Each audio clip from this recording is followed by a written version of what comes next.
There we go. Okay.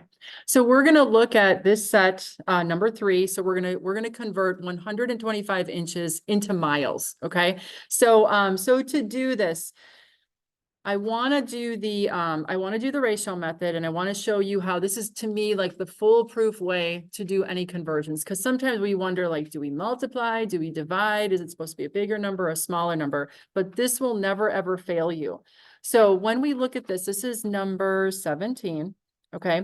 We're always going to start out with our number, in this case, 125, and then inches. So you're going to put the units right in back of it. Now We this is, don't have the projection on the screen. oh, I'm so sorry. You're not seeing the projection? Nope.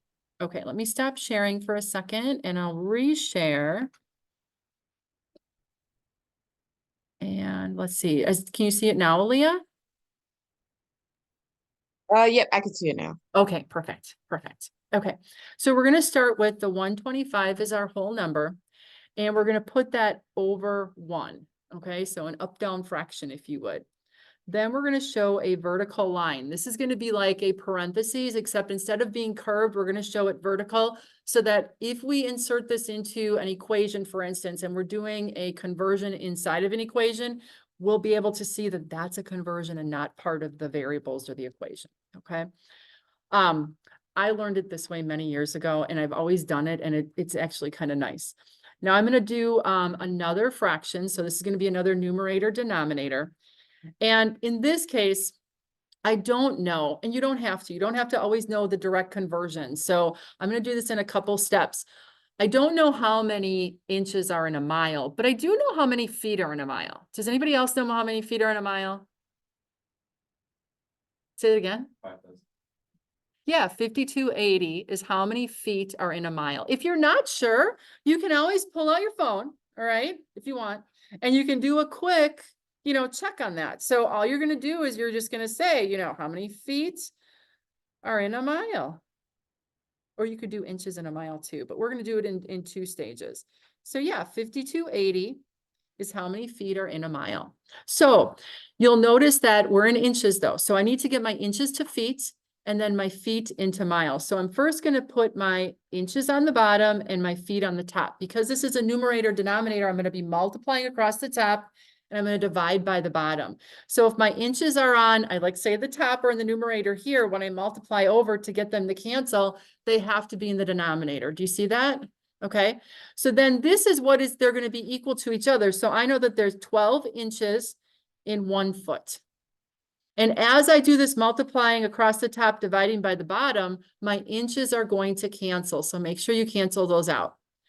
So now I'm going to use that conversion that we said, it's 5280 feet in 1 mile. So since the feet are on the top up here, guess where they're going to go down here on the bottom, right?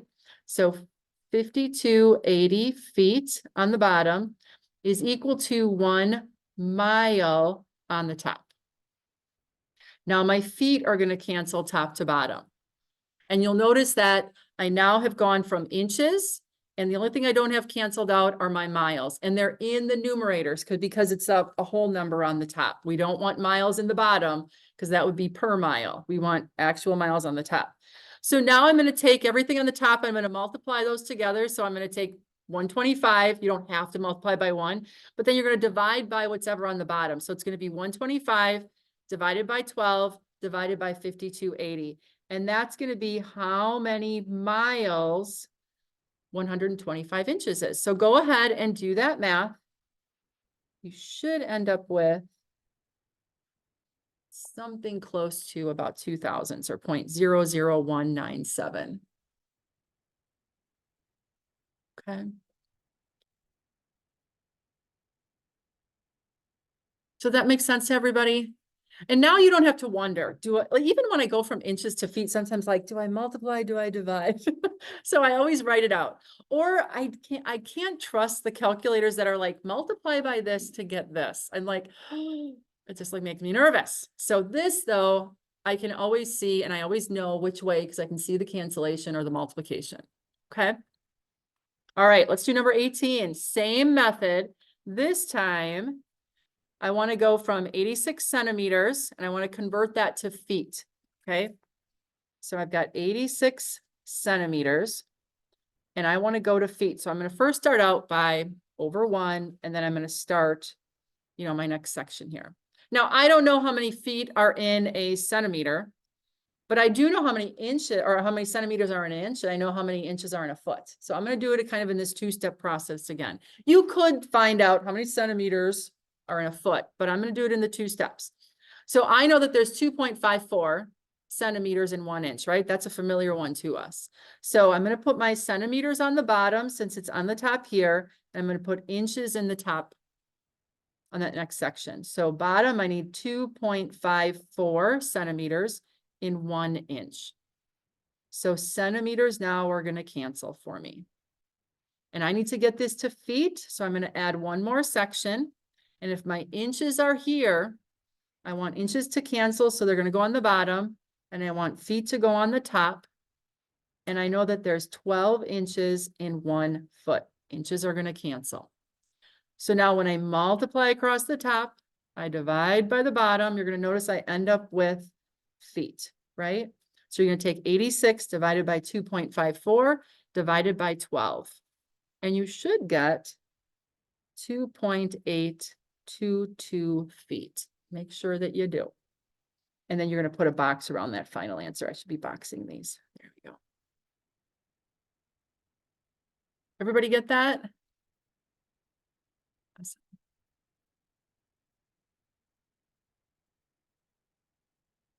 Okay. Number 19. Number 19 is we're going to take 100 square inches and we're going to convert that to square feet. Okay, square inches to square feet. So number 19, we're going to start with 100 inches squared, right? It's a whole number, so we're going to put it over 1, and then we're going to do our section here. Okay, everybody knows there's 12 inches in a foot. So on the bottom here, we're going to put inches. On the top, we're going to put feet. So we're going to put 12 inches in 1 foot. Now, in this case, we have a power. So when we look at this, if we expand out inches squared, this is actually inches times inches, right? So by doing this once, do you see how I only got rid of one of the inches in the inches squared? So whenever I have a power, I have to do it as many times as there are powers. So I need to do this exact same thing one more time. 12 inches, 1 foot. That gets rid of the second inches in the inches squared. Okay. And now when I multiply across the top, I'm going to have feet times feet, which is going to be square feet. And I'm going to take 100 divided by 12 divided by 12. And we should get 0.6944 feet squared. Okay, or square feet. All right, so that one's always, you got to kind of remember however many powers there are or how many times I have to do the actual conversion. Let's look at number 20. Number 20, we're going to take cubic meters. So cubic is 3. So 64 cubic meters, 2 cubic inches. So I'm going to start by showing my 164, sorry. 64 meters cubed over 1. Okay. Now, I could do meters to millimeters to inches, but I'm going to have to do this, remember, 3 times, right? So I'm going to kind of take up a lot of space. So let's find out how many inches are in a meter. Does anybody know offhand? Yeah, go ahead and look. Go ahead and look if you need to. Be safe. 39.370. That sounds right. Yep. So I'm going to put my meter at the bottom here, and I'm going to put inches on the top here. So you said 39.37. 39.37 inches in 1 meter. Okay. Now remember, just like it was for squares, this time it's meters times meters times meters. So I've got to do this 3 times. Same thing. 39.37 inches, 1 meter. 39.37 inches in 1 meter. So 1, 2, 3 meters gets rid of all 3 meters on top. And now when I multiply 39.37 inches 3 times. Whatever number I get, it's going to be in inches or cubic inches or inches cubed. Okay. So it should be, it's a pretty big number. It's going to be 3,905,496 inches cubed.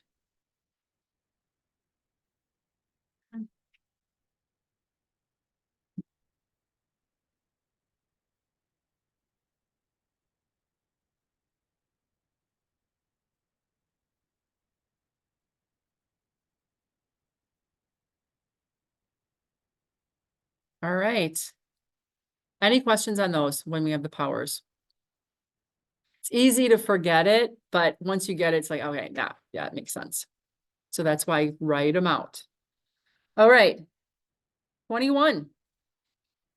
21 is 14 PSI is equal to how many newtons per centimeter squared? So PSI, what does that actually mean, PSI?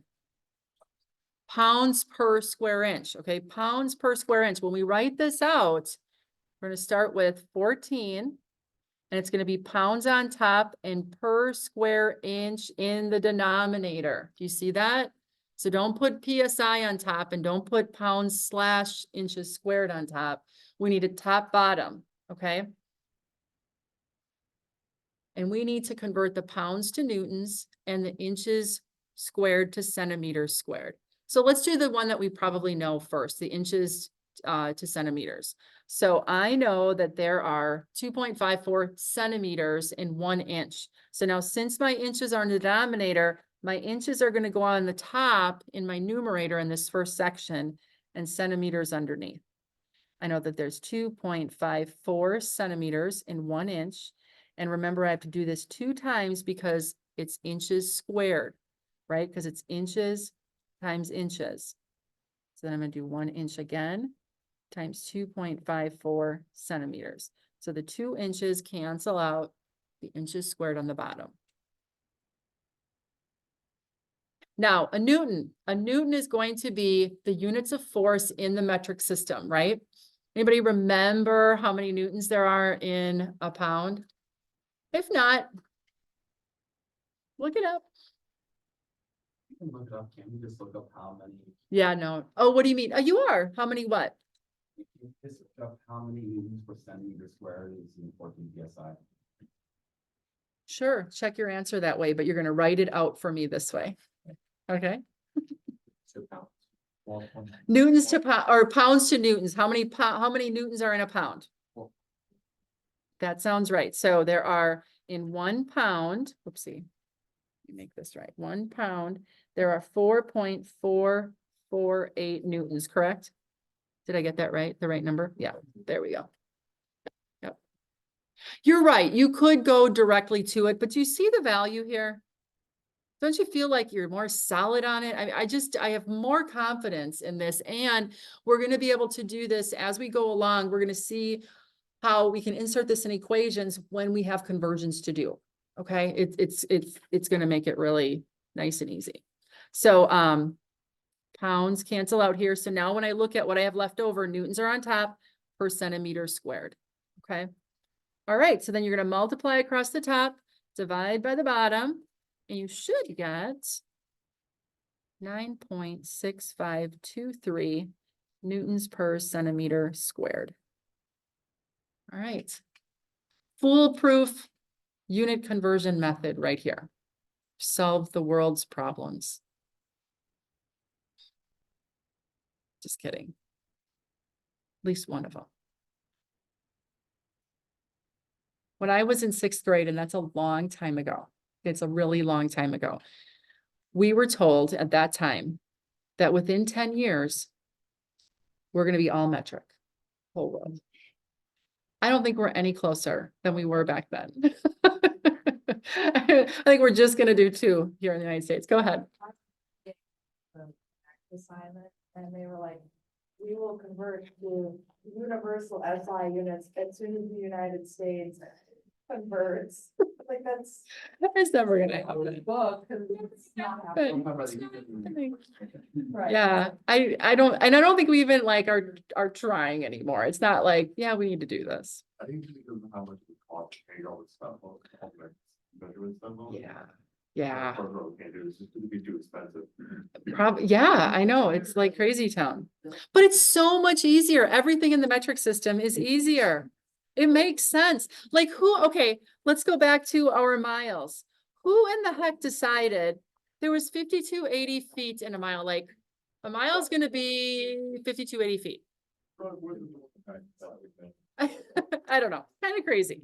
So anyway, so there you go. There you go. And there's multiple places you can find the conversions. You can do, you can look it up on the internet. I'm not going to ignore that. Why not? It's there. There's some, in your book in chapter 1, they've got some nice tables as well, but they're not always all comprehensive. And then there are the calculators online. I encourage you to use those as a check, but I do want to see you guys write these out. Okay. It's really good practice and it's good for other things that you're going to be doing. Okay. All right. So that's set number 3. That's the converting units. Any questions at all? Oh, do we have one more? Oh, we do. Thank you. I'm sorry. Look at that. Number 55 miles per hour to feet per minute. Go ahead. Do what you think you should do. You guys do it and we can compare.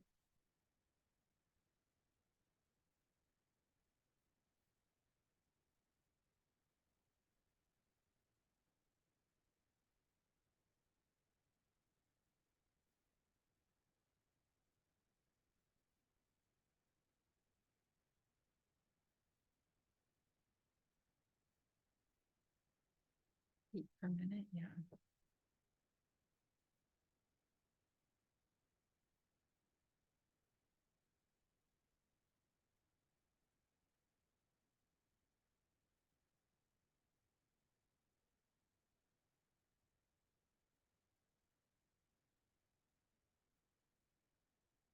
So in your final units for this one, or even for the last two where it's in feet per minute, if you want to show the final units in in feet/minute, I'm fine with that. Just in your work here, always up downs. Okay, so we can see these conversions or see the cancellations. If we don't do it up down, we can't see those happen, right? We can't see those happen. So that's why it's really important to do that. But if as a final units you wanted to do FT per minute, I'm okay with that. All right. Just not in the work when we're doing the other stuff. Okay. Now we're officially done with set number 3. So good. Okay. So a lot of people said they've used this before, seen this method before, right? Maybe some haven't. You're going to love it. It's the best. Again, I solved a world problem right here. No, it is good. Okay.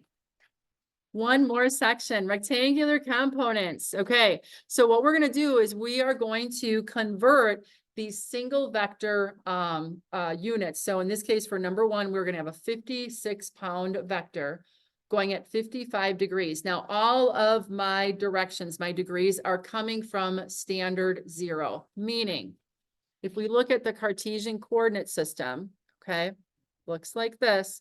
We start here as standard 0 degrees.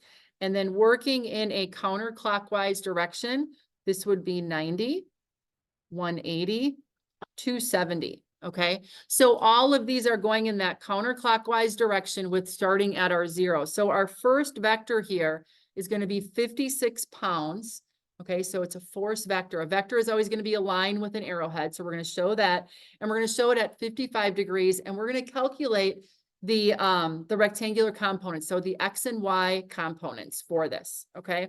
So for number 23, the first thing you're going to do, and you're going to notice in the instructions here, it says, make sure to show the diagram and add labels as directed during our lecture here. So the diagram that I'm referring to is, you'll notice that our 55 degrees is going to be in the first quadrant. So you're going to draw an X and Y axis. So positive X, positive Y in this case. And you want to draw this a size. Okay. Don't make this super tiny. All right. Because you need to add labels. You need to add arrowheads. So I would say, a couple lines here, as you can kind of see.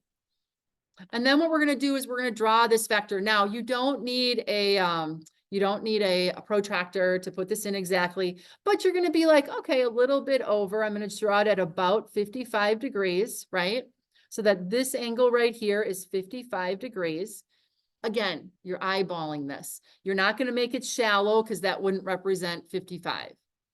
And then you're gonna notice that we're gonna call our force here 56 pounds. So we're labeling its magnitude, all right? And again, a vector is a line with an arrowhead. You have to put the arrowhead on here, starting at the origin and pointing away, labeling it. Now what we're gonna do, the X and Y components are going to be the equivalent forces that you could break these into that would be along the horizontal and the vertical axes. So we're gonna draw little lines going down and over so that now we're going to represent our X component. We're gonna call that Fx, and our Y component, and we're gonna call this Fy. And where it crosses over those construction lines that I just created is where we're gonna add our arrowheads. So on each one of these diagrams, you're gonna have 3 vectors, 3 arrowheads, and 3 labels. So you're gonna have the resultant, if you would, or the force itself just as 56 units or whatever it is, or 56 pounds, it's units. And then you're gonna have Fx and Fy. Now, as we look here, you're gonna notice that because this is a vertical line going down to a horizontal, do you see how there's a 90-degree angle here? Okay, there's a triangle that's created right here, okay? It's a right triangle. So what's nice is we have sine, cosine, and tangent that we have available to solve for the unknown values here. So if we look, here is a triangle where this line right here is an equivalent length to what the magnitude of the force Fy is going to be. Do you guys see that? Do not, and I can call this floating, don't float the vector out here. Don't do that, because the vector, its application is going to be at the 0, 0 here where the 56 starts, okay? So this Fy has to be on the y-axis. This Fx has to be on the x-axis. Don't float these out here, okay? Those are just construction lines. They're equivalents, but that's not where they're actually going to be applied, okay? They're going to be at the origin here of where that force starts. So to find these magnitudes of my components now, the X and the Y components of this force, we are going to use our right angle trig. So let's look at our X component first. So we've got 55 degrees as a known angle. We have the hypotenuse, or the length of that 56 pound force. And then we want to find the side adjacent. So which one of our trig functions is going to help us with that? Cosine, exactly. So if I write this out, I say cosine of 55 is going to be equal to side adjacent Fx divided by my hypotenuse, which is 56, and you can use the symbol pounds. Okay. So now solving for Fx, I'm going to multiply my 56 pounds times the cosine of 55 degrees. Make sure that you keep your units in every phase of the problem, okay? Don't like just put numbers and then magically these units are going to appear at the end. Make sure that you're putting your units in all phases of the problem. That's really important, okay? Is equal to Fx. So now we're going to multiply 56 times the cosine of 55, and you should get Fx, I'm going to put number 1 here, is equal to 32.12 pounds. Make sure you add the units, okay? So Fx is equal to. So notice here that if I have an Fx that I'm saying it's equal to something, I better see Fx over here in my diagram. So don't like shortcut this and say X is equal to, okay? Or over here, just call this X. No, no, no, this is a force X component. So Fx, Fy, right? All right, so the second part of this is going to be solving for Fy. So now if we look at Fy and we look at this right triangle, the 55 degrees is here, its equivalent length is on the side opposite of the 55. So which function could we use to solve for the Fy component? Yeah, we could use sine. Now sine will be using, if we use as much original information as possible, the 55 and the 56. Could we use tangent? We could, but then remember, now you're relying on this answer, fx, being right, which it's a good chance it is, but just remember, it's always best practice to try to use as much original information as possible, right? So I'm going to lean on sine. So I'm going to say that the sine of 55 degrees is equal to side opposite, which is Fy, divided by 56 pounds. Solving for Fy, multiplying the 56 pounds up times the sine of 55 is equal to Fy.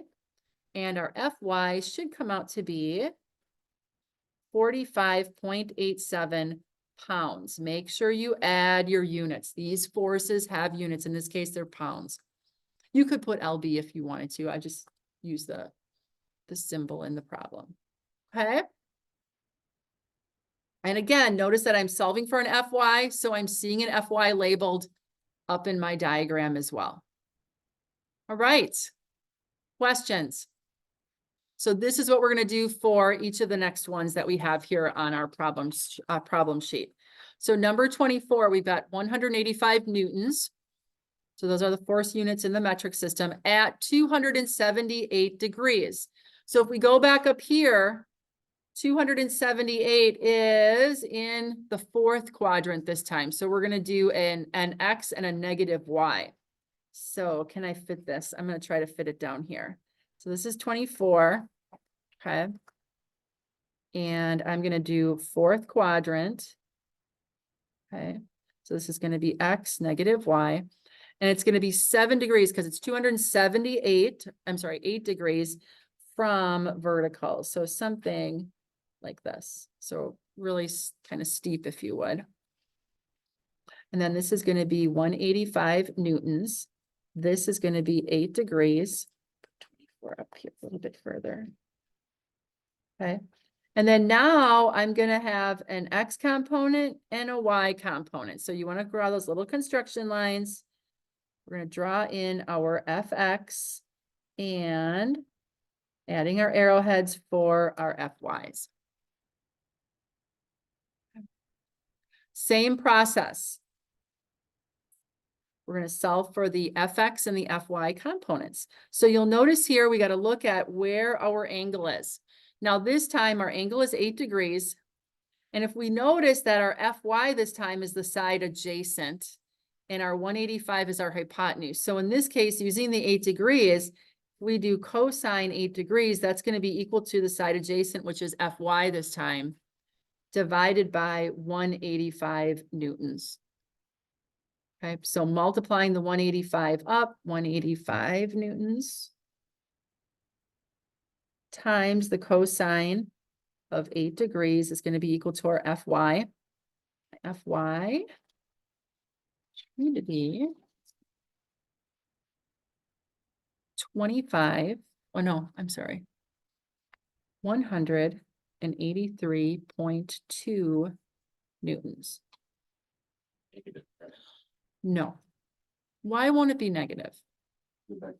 The vector shows us our direction. So as long as you have this drawn and it's going down, you don't put the negative here because its direction is showing us that it's going down.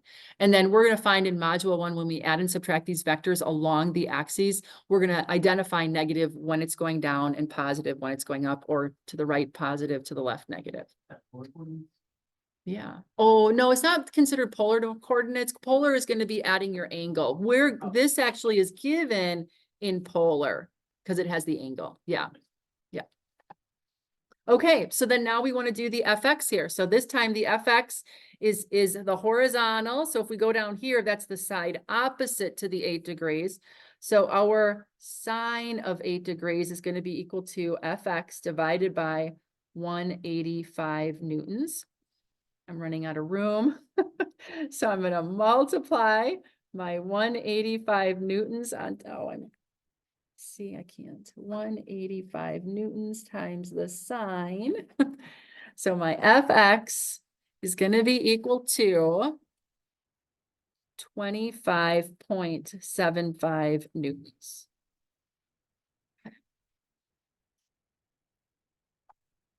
Make sure you can get that number on your calculator as well. That's what this practice is about too, is making sure you can get the same thing. All right. So again, noticing here that we're solving for these, we're showing, which function we're using and making sure that if I'm solving for an fx, I see an fx in my diagram, so it's labeled with an arrowhead. These are vectors. They're not just lines. So if you show this to me and you go like this, which I've seen so much of, or you just go like this, you go y, you go x, that is a 0. Okay? Those are not vectors, those are lines, and those aren't even labeled correctly. Okay? So so this not acceptable. Not enough. Okay, number 25.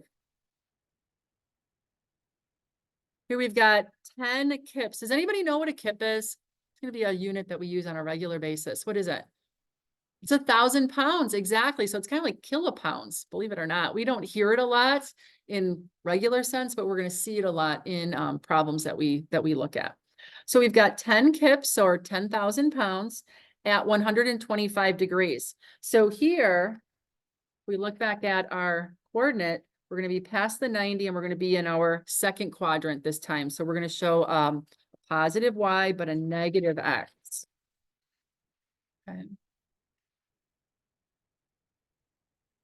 So this is number 25, and we're going to show it going like this and like this. Now, when you draw these, you don't have to use a straight edge, but again, nice diagrams, ones that you can add labels to large enough. So don't worry about space. And this is going to be, I think it's about 35 degrees this direction. Okay, this is y, this is negative x. And this is 10 kips. Right. So then now I'm going to go over and down, and I'm going to label my fx and fy. There we go. And then angle wise, this is going to be my 35 degrees, right? So if this is 90 plus 35 is 125, right? So now if this is my angle, I want to solve for x or y. I'm going to start with the y. You're going to notice I'm going to use, again, the side adjacent and the hypotenuse. So it's going to be cosine of 35 degrees is equal to fy divided by 10 kips. And don't do 10K, it's 10 kips. So then multiplying my 10 kips up, bless you. Cosine of 35 is equal to fy.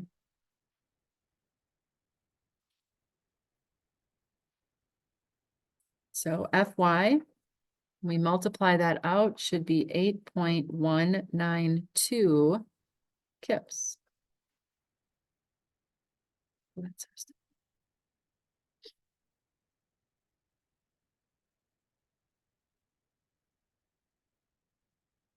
So again, don't float your fy or your fx out here. That's not their point of application. They start at the origin where that force is actually applied. Okay. They're equivalent and you can see the triangles that way, but that's not their point of application. So don't float those out there. All right. And then the second part is looking at fx. So if we look at the 35 degrees, it's the side opposite this time. So it's going to be sine of 35 is equal to, side opposite is going to be our fx equivalent divided by 10 kips. So multiplying 10 kips up times the sine of 35 is equal to fx. I'm going to have fx equal to 5.736 kips.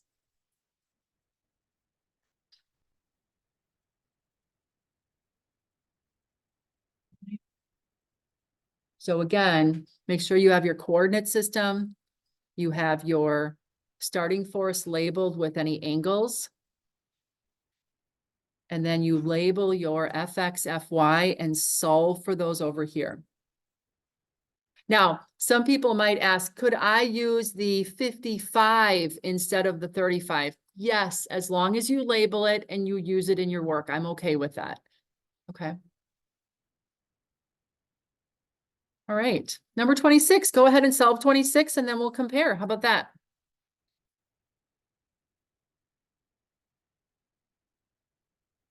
So 26 is 25 kilonewtons at 211 degrees. This will be in your third quadrant.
Any questions? You should get your FX equal to 21.429 going to the left, and then you have your FY going down 12.876 kilonewtons.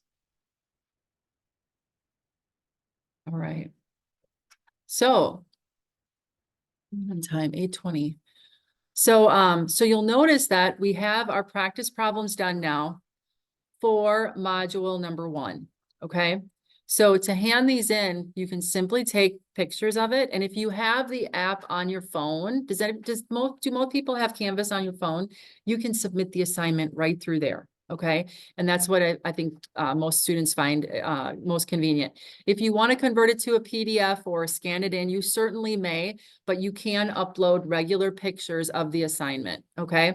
So this is kind of what we're going to be doing. Our class time is going to be, if you would, active learning, doing these alongside, making sure we understand these, and you're getting points for them, okay? To me, that is valuable work, okay? Any questions at all? Okay, so what I'm going to do is I'm going to stop this, but don't go anywhere. I have a little bit to cover before we go. So I'm going to stop our recording here. So let me stop sharing to start. It's like weird. Okay, and I'll